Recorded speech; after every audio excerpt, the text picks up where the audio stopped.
Je m'appelle Eladji Ndane Diagne, je suis directeur général de la Société nationale de la commercialisation des oléagineux du Sénégal, la Sonacos SA.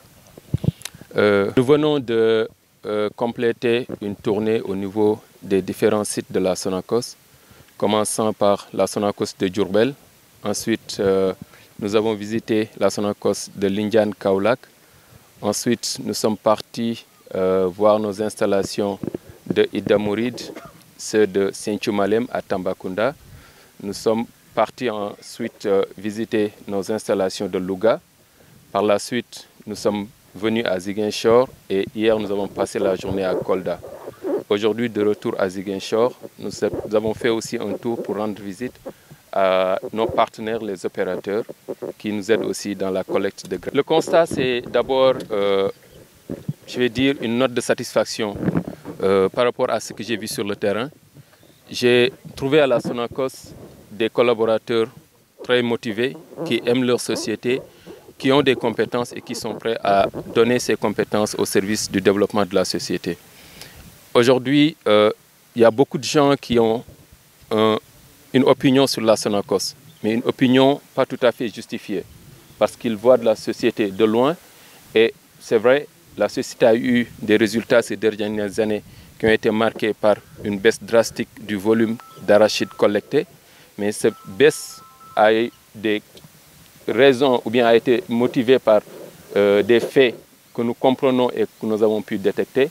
Et aujourd'hui, nous avons travaillé depuis notre arrivée à la tête de la direction de cette société à trouver des solutions à ces problèmes.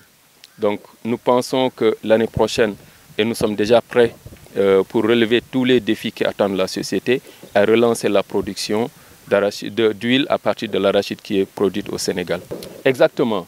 Je pense que nous avons eu le 24 juillet passé une approbation de notre plan stratégique par le conseil d'administration.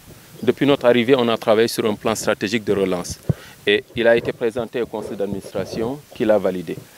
Cette stratégie repose principalement sur le retour à la base, le retour aux sources de pourquoi la Sonacos est née.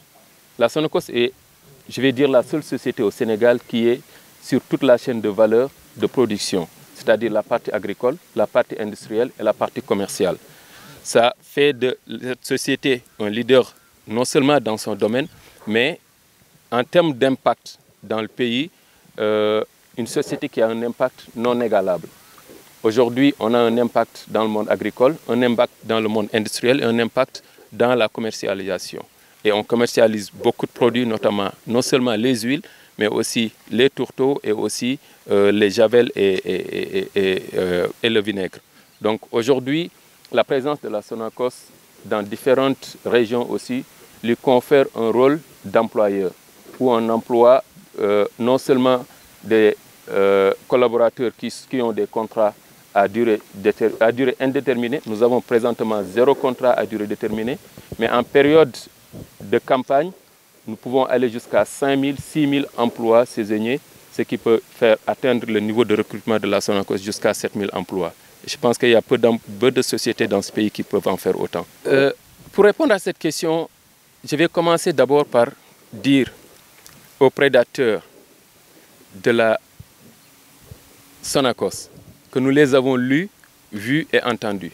Il y a aujourd'hui beaucoup d'hommes d'affaires qui rôdent autour de la Sonacos et qui réclament même qu'on leur donne la Sonacos, pensant avoir compris ce qui se passe à l'intérieur de la Sonacos.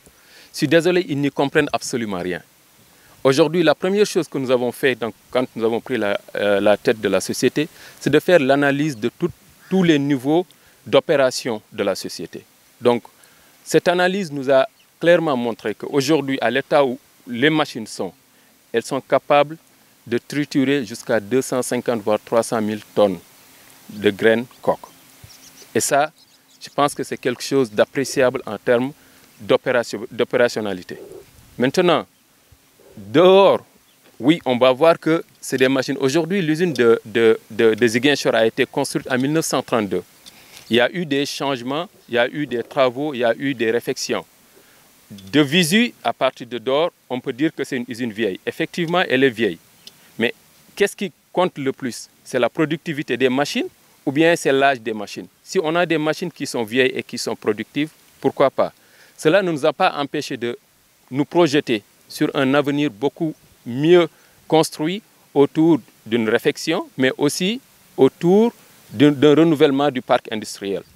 Ce renouvellement du parc industriel se fera de façon progressive en considérant aussi non seulement les capacités que nous avons, mais le plus important pour nous, c'est la modernisation vers de nouvelles technologies, mais aussi vers une rentabilité des machines beaucoup plus accrue avec le temps et une réduction des coûts, bien sûr.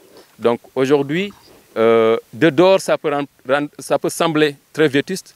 Je ne voulais même pas utiliser ce terme. Ça peut sembler très vieux, mais à l'intérieur, c'est des machines qui peuvent faire le boulot. La campagne a déjà commencé pour nous. La campagne ne va pas commencer dans 3 mois, elle a déjà commencé. Depuis le jour où j'ai pris service, notre campagne a commencé, on est sur le terrain. Je pense que les problèmes majeurs de la campagne commerciale agricole, nous les avons identifiés. Et ce matin, nous avons rendu visite à 4 ou 5 opérateurs, certains sont, je les ai aperçus ici, et nous leur avons expliqué les principales contraintes que eux et nous rencontrons sur le terrain. Vous en avez cité un, c'est-à-dire la présence des Chinois principalement. C'est une présence qu'on a pu constater. Mais ce que nous disons à tout le monde, c'est que nous n'avons pas peur de la concurrence. Et nous sommes prêts à aller au-delà de ce que nos concurrents sont capables de faire. Cependant, il est inadmissible et inacceptable qu'un pays finance et subventionne une production et que cette production se retrouve exportée sans valeur ajoutée ni création d'emplois. Ces Chinois ne créent aucun emploi dans ce pays.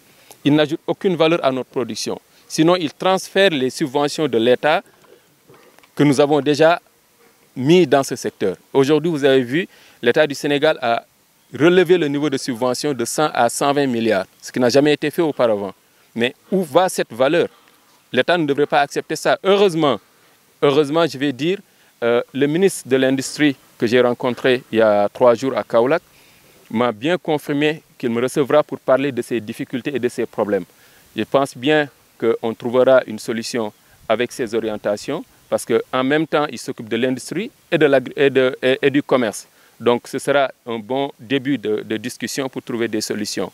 On a l'accompagnement total et le soutien absolu du ministre de l'Agriculture, que je voudrais saluer au passage, qui nous a accompagnés et qui est venu la semaine passée visiter notre usine, ou bien en début de semaine, qui est passé visiter notre usine de Kaolack et a tiré une note de satisfaction. Je pense que ça, c'est des réalités qu'on rencontre sur le terrain, mais aujourd'hui, plus que jamais, je vois des collaborateurs de la Sonacos très déterminés et fin prêts à affronter les défis qui nous attendent sur le terrain. Je ne dirais pas que la Sonacos de Ziguinchor n'a pas produit depuis 2 ans, je dirais que la Sonacos Ziguinchor va démarrer très bientôt la production. Vous voyez ce qu'il y a dans ces sécos, c'est de l'arachide qu'on avait pris l'année dernière. Il y avait eu un tâtonnement dans, dans la stratégie à un moment, un flottement, mais maintenant tout est réglé. Si vous allez à l'intérieur, vous allez voir que les collaborateurs sont en plein milieu de réflexion et d'entretien des machines. Dans les prochaines semaines, nous aurons fini donc, ces travaux de fin de campagne et nous allons commencer non seulement le recrutement, mais le démarrage des travaux. Donc je pense que ça, c'est quelque chose qui est derrière nous. Très bien.